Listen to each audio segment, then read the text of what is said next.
ते महाराष्ट्रात अत्यंत दुःखद घटना घडली। उपमुख्यमंत्री अजित पवार यांचं विमान अपघातामध्ये जे आहे ते निधन झालं आणि आपण सध्या आहोत एफएमसी मार्केटमध्ये। नवी मुंबईतील एफएमसी मार्केट जे आहे ते बंद ठेवण्यात आले होतं। आपल्यासोबत व्यापारी वर्ग आहे। सर, काय सांगाल, आज जे आहे ते अजित पवार जाण्याने जे आहे एफएमसी मार्केट बंद ठेवण्यात आहे, तुम्ही ऍज अ व्यापारी म्हणून काय सांगाल? हमारे लोक लाडीले नेता अजित दादा पवार तो हमारे एपीएमसी के लिए उन्होंने समझे माथाड़ी कामगारों के लिए तो ठीक है, लेकिन हमारे व्यापारियों के लिए भी हमारे लिए वो बड़े नेता थे।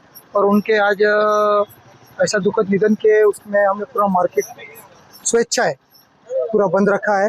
और कल का भी जो हमारा एसोसिएशन निर्णय लेगा, अगर कल भी बंद रखना पड़े तो कल भी रखेंगे, हमारे जो लीडर कहेंगे। लेकिन ये जो दुखद घटना है ये बहुत ही बड़ी दुखद घटना है और हमारे महाराष्ट्र राज्य को बहुत बड़ा नुकसान है। कितने दिन तक मार्केट बंद हो, इसके बारे में आपका? तो मार्केट तो क्या इमरजेंसी वाला है, जैसे कि यहाँ भाजी मार्केट है, कांदा बटाटा मार्केट, ये शेतकारी आइटम है तो जल्दी से खराब होने वाली है, तो ज़्यादा दिन का नहीं बोल सकते हैं।